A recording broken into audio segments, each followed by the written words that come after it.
Welcome back to Milwaukee Market Update, where we break down what's actually happening in the Milwaukee real estate market. And today's big question: does a massive increase in new listings always lead to price declines?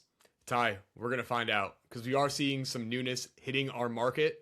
But how's this actually trickling down for buyers and sellers? We're breaking this all down for you today. Because let's be honest, there's a lot of noise out there every day. Is the market crashing? Is now the worst time to buy? Is housing about to explode again? We're here to cut through the headlines, give you the real story about what's happening in Milwaukee. Exactly. So, whether you're thinking about buying, selling, investing, or just trying to get an understanding of what's going on in the market, we're here to break this down for you in a way that actually makes sense for you. If you're new to the show or you're a returning listener, please take a second and subscribe and share this with someone that you may know that might find value in this. You can find us on Instagram at Horizon Homes MKE or online, homewithhorizon.com. All right, let's get into it.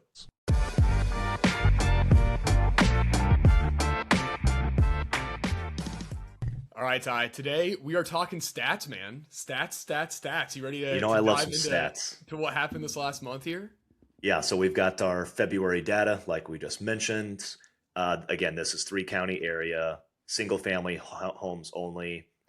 Lots of changes to the trend. So let's dive right in. Let's pull it up on the screen so our followers Yeah. on YouTube can see this bad boy. And before we kind of dive into all the numbers here, give me your just kind of anecdotes. Like, what would you say from you being in the market, working with buyers, working with sellers?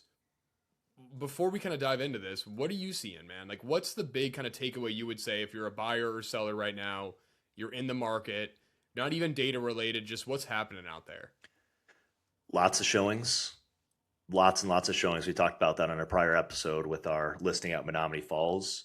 That's typical for spring market. I'm seeing a good amount of offer activity, and we're seeing a lot of those like top of the pile crazy offers as well, which we see every year. Is you kind of have to wait for a few of those really bullish, super strong offers to get taken off the table before like the typical buyer starts finding some success, unless you can find a listing that maybe has a little bit less competition. But the best listings are attracting multiples of showings and also multiple offers. I think like the one change I've noticed is like that's been like fast moving and everything else. But like once you actually get under contract, I do feel like, this is an anecdote on a small subset of like the listings that I'm helping clients with and also my buyers is Hmm. buyers do have some power on inspections when you get the inspection contingencies put in there. Like I'm not just seeing total seller power of, you can just stomp down every single request that you get. I am seeing some like negotiating ability after you're under contract too. So it's definitely a seller's market, but definitely sellers are working with buyers to get to the finish line instead of just, going off to buyer number two, buyer number three. Yeah, I think that's very well put, man. I kind of think that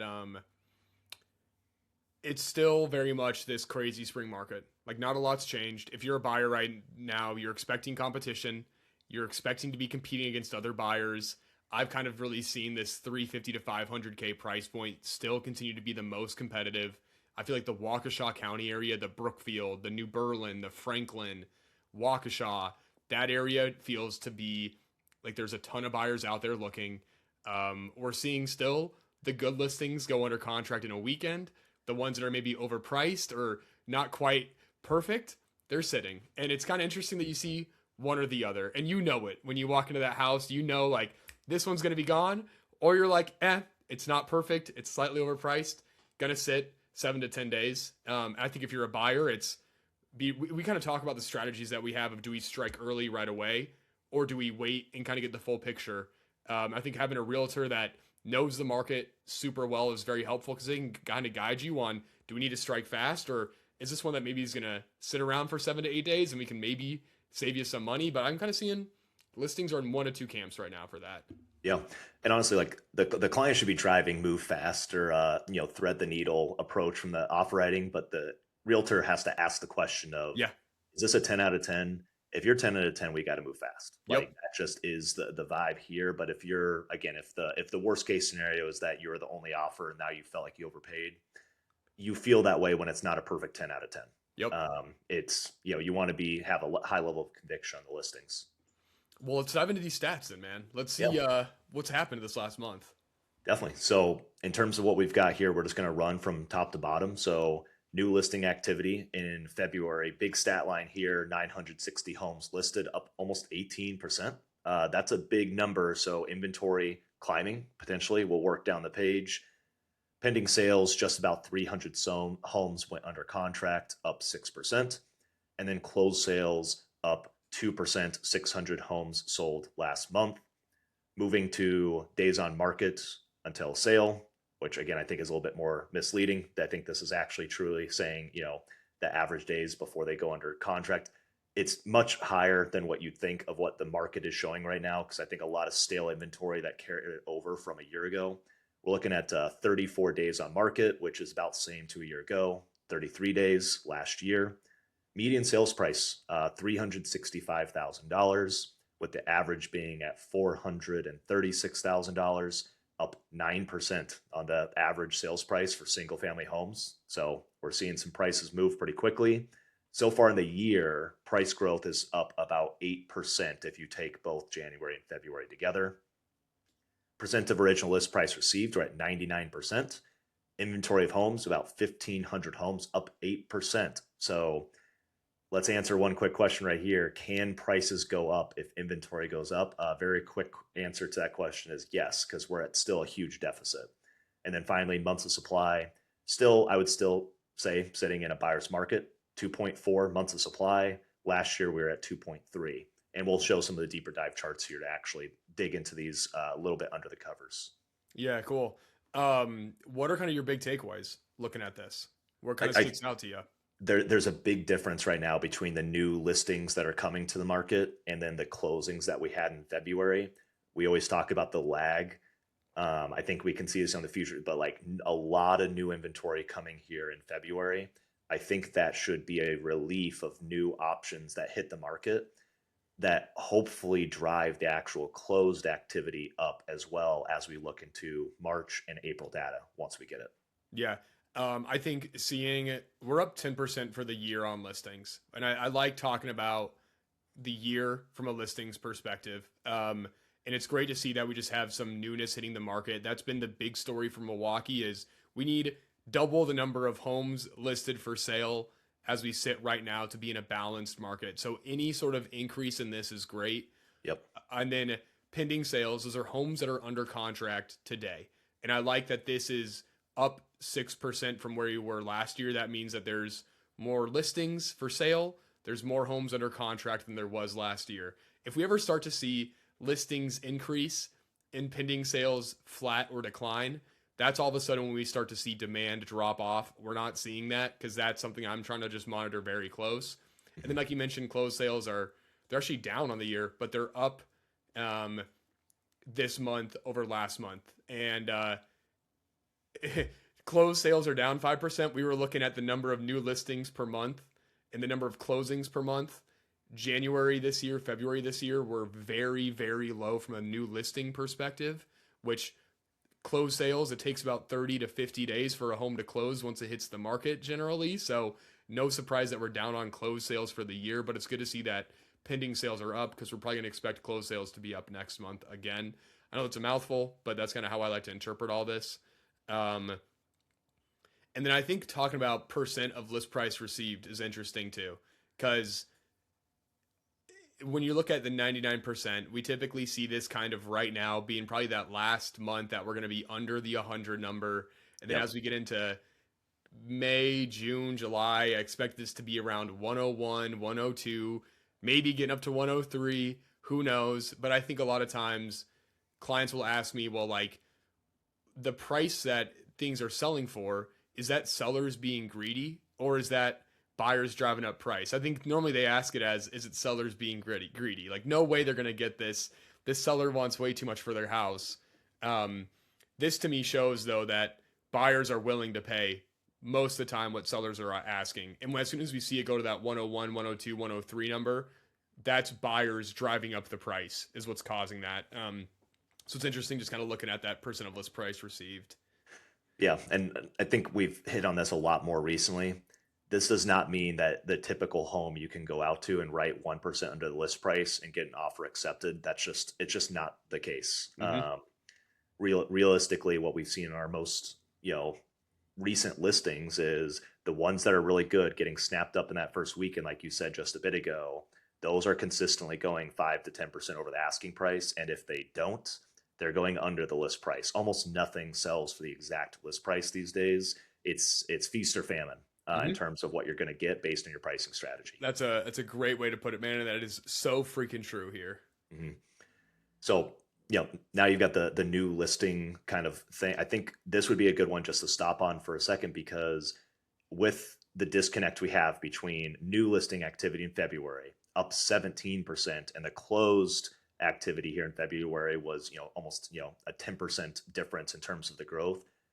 The closings are slower this month in February because we had negative new listing activity in November and December.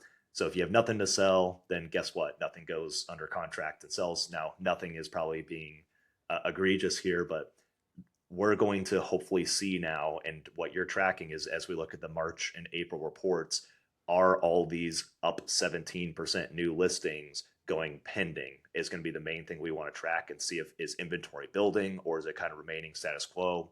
Realistically, we want to see building inventory because we're still at 50% of what we need. Hmm. Yep. Well said. And I think you had something to pull out here on closed listings. I think that's probably the craziest if we're trying to pull something sensational out of Yeah. this. So we'll start with new listings. For a home to close and go under contract, there has to be a listing in the first place. So if we look at November and December, November we had down 10% new listings. December we had down 7% listings. And if we look at our closed sales for January, let me make sure we can get this header in here so people can see it. For closed sales for January, I know we're kind of throwing back. It's not January anymore. They were down 12% from where you were the prior January. That's this low number right here. I don't know if you can see my mouse or not. I can see it. Yeah. I think it's the fewest number of homes closed in 10 plus years. I think going back to 2015 is maybe the last time we had that number. Crazy to see that we set a record with fewest number of closings this month. We may also set a record for most number of closings in the last 4 years come summertime if these trends kind of continue with new listings picking up and then with pending sales sticking with where they are too. But kind of interesting to see. And it's just a great reminder that if you're only looking at the closed sales, you're not getting the full picture, because if no one's listing their home in November and December, then yeah, of course there's not going to be a lot of closings happening in January because there's nothing to buy. Yeah. And honestly, I think seeing less listings in November, December, which, like, why would you list then unless you like desperately needed to? Yeah. It's probably smart that people actually being strategic about their home sale decisions. And now everything came, flooding to the market, if you will, in February, because that's a better time to sell. That's when Hmm. there's actually buyers out there on the market. So people can make good decisions around when to list their home for sale when they have lots of equity and they have options. And pretty much every seller I talk to these days has options. Yeah. And I think that's a big positive. Great So call out there. on the closings, I think what's interesting is those last three peaks and valleys. So the last, 2025, 24, 23, those little peaks and valleys are just so much smaller from a closed transaction standpoint versus, the prior 7 years before that. We're in a transaction recession of like the number of transactions happening, but that does not correlate in any given way to pricing. Again, we're seeing home prices go up drastically here in the Milwaukee market. Like, we're one of the more robust markets overall. Yeah. And talking about pricing, I think this is something I show any home buyer, whether they're an investor, a homeowner, of just looking at the historic trend of the Milwaukee pricing. And I think this is kind of true for real estate for a lot of markets in the US if you've just owned real estate. I know not every market looks like this. I think it's very interesting just looking at 2015 average price of, let's just say, 200K to right now we're looking around 375, 380 is the current this year median price. What I like about this is it's very stable. It's very steady. It's very consistent. It's predictable. We're not seeing crazy growth and then crazy decline. Yeah, there's seasonality in our market. The winters are brutal. The summers are beautiful. But it's very consistent, very steady. And I talk about this with clients all the time too, that with where our metrics are looking with the lack of inventory that we have, the list price to sale price ratio that we're seeing, the number of offers that we're seeing, it's going to be really hard for our market to ever go backwards. And I think kind of the only way is if there's a national depression, a national recession. I think it's very hard for Milwaukee to be a market that goes down while other markets go up. It is like how I kind of summarize that. Definitely. It's hard to see any sort of change to our current trend. One thing I want to highlight, if I can steal a screen from you for a second. So, like, Yeah. look at the chart we've got up on the screen right now. I wish we could do a side by side. The peaks and the valleys might be something you see if you're watching this, right? Wondering, okay, so I just always need to buy in the valleys, like in the winter season. I think we've talked about this a long time ago, and more just anecdotally said, well, that's because higher priced homes are getting listed during the peak, let's call it school season moving months. Let me steal a screen from you here. Yeah. This is just the city of Milwaukee, which again isn't necessarily known for its school district. And this is the median sales price for the exact same time frame, just city of Milwaukee. Look at how much more flat this line is versus the line just had up there. People moving in and out of Milwaukee aren't moving because of school seasons. You can just see that consistent price growth over time with a couple outliers here and there with, why did prices drop right here? Hard to know without diving super into the weeds. But I think this is also something to like show if you look at probably each of these individual markets. I bet if you pulled up Shorewood, it probably would also show a very consistent line versus the mishmash of like you're just having different varieties of listing prices and sales prices based on the time of year, based on school district and desirability of that metro area. Yeah. Very well said. Mm-hmm. I've actually never looked at those side by side that way, and that makes a lot of sense. That a lot Yeah, of the higher valued homes are being sold in the warmer months of the year, which is driving up that sales price and that median and sales price. the takeaway is, well, I should buy in February and March or November, December. And it's like, no, not necessarily. Like it looks that way when you look at a big metro area of data that you're seeing these big peaks and values. But it really just comes down to where you're buying has its own trend line. Yeah. Yep. And we always talk about that too, that always look at your own micro market because it's going to be so different. Your months of supply in Tosa are less than 1.5 as compared to the 3-county area we're looking at of Waukesha, Milwaukee, Ozaki County, closer to almost 3 months of supply. Definitely. All right. Big board back up. Back up? Okay. Big board is back up. All right. For all the listeners. That's like the one watch us little on deeper YouTube, you dive can see this. I wanted to do there for median sales price. What do we got next on deck? Average sale price, I would say, is kind of the median versus average. One little gripe I have, we got days on market on here, which I think that's going to be if I scroll down a bit. It's this one right here. That's inventory of homes for sale. It doesn't matter. Days on market, we only have the ability to see average days on market. But for sales price, or average price, we can see median and average. I really think we need to see a median days on market because I would be so curious to know what that discrepancy looks like. Because I think that median number is a better indication of what's truly happening. Because if you have 1 or 2 listings that sit at 70, 80, 90, 100 days on market, that's going to skew the average so much more. That's the one gripe I have is the median. Ty, I see that you're working there. You I'm trying working to on it. find I'm something working here for on us? it. I have to. Yes, I'm working on it.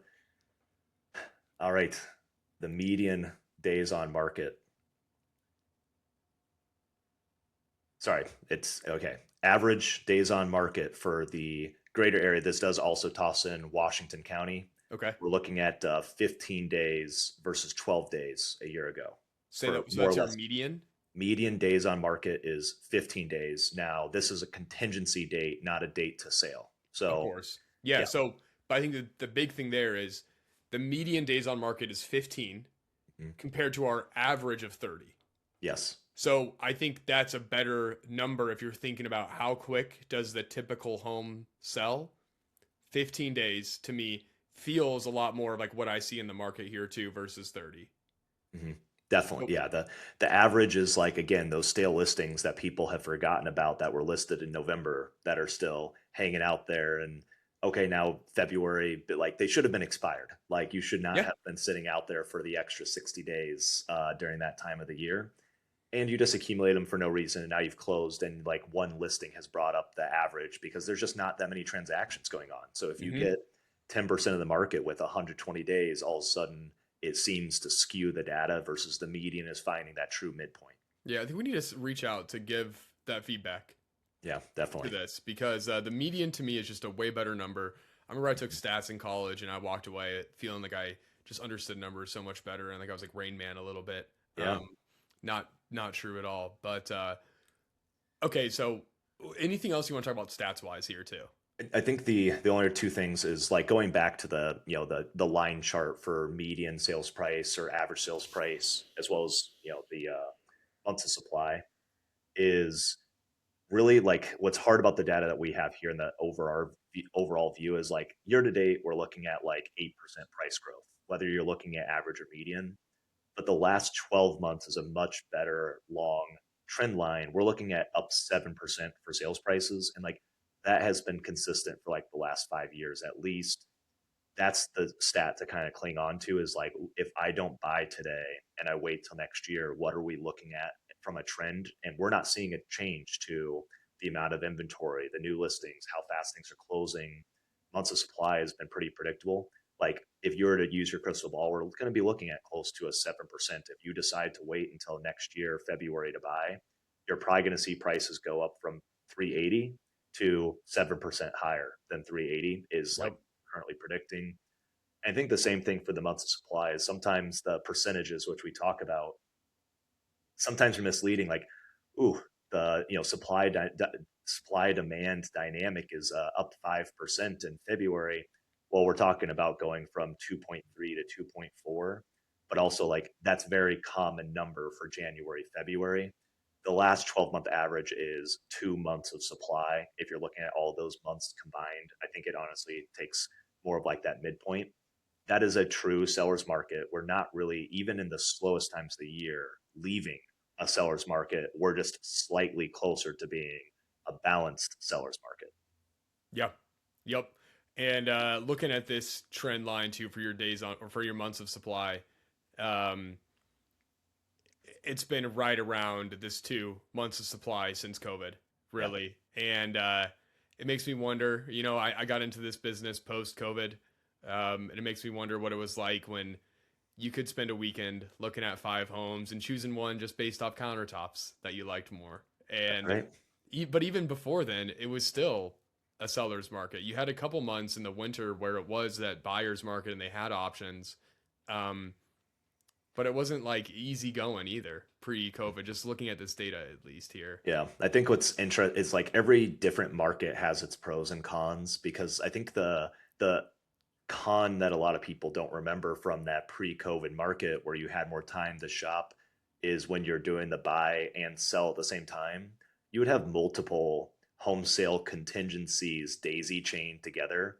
And if you had one in the middle where it went a little bit south, as like sometimes things just do, things don't pull together, you would like break the chain of multiple transactions in people's lives altogether. And it's like agent calling agent to another agent saying, you're totally blowing this up. You're like totally messing up our clients' lives. Like they're planning to move this month. We need to get into their school district. Like those are some of the things. Like today's the problem is like it's hard to get your hands on anything, Yeah. but everything once you get a hold of it, your home sells relatively quickly too, as long as you have the right pricing strategy. So every market has its own pros and cons Yep. depending on what the scenario is. Yeah. Well, good man. Hmm. So I think, to wrap this up, nothing new. We've got the exact same kind of landscape with more inventory coming our way, which we desperately need. If you show the, inventory line chart here, just very quickly, I think one slide up, like we need inventory to summarize all of this. We're starting to get signs of that with the new listing data here in February. And hopefully March and April continue to show those same signs, because if we can get closer to 3 months of supply, that would be excellent from like you're getting a couple offers maybe per listing. Like there's still a bunch of this pent up demand, but getting more options would be a good thing, not a bad thing. And honestly, I think it would also, if there's a little bit more control to the market and like less pace, you probably find a lot more homes opening up for the people that are still sitting on those 3% interest rates. And the pain and the butt expense of like actually trying to go compete in this market versus just staying put. There's just a little bit too much friction to go in and give it up if it's going to be that much. So I think that's probably what I'm most excited for is let's hope that this inventory does keep climbing Mm-hmm. and give clients more options. I love Anything it, else man. you got? I think you said it very well. We all need more inventory. We need more options. Um, I think the big takeaway is if you're a seller, you're kind of holding on to a gold mine right now, and I think a lot of sellers know that too. Um, I think the big conversation that I have with a lot of people, just not even like selling their home conversations, just conversations in general, is a lot of people don't want to move right now. A lot of people know that if they sell their house, they're probably paying the same mortgage for something similar in sizing, and I think that's tricky too. It's just where prices have gone. Um, but we do need more inventory here in Milwaukee and in the area. I think it would make our lives easier, but I think more importantly, it'd make our clients' lives easier. Yeah, Definitely. So we'll keep you posted as the year goes on, see if we got the same trends, if anything drastically changes, which it hasn't here for the last 2 years that we've been doing the show. But thanks for joining us today on everyone's favorite episode, the Market Stats episode. If you want to make sure you keep in track to make sure everything doesn't fall out from underneath you, follow, subscribe so you know when the next episode comes out. We'll be back again in a couple of weeks. Talk soon. bye guys.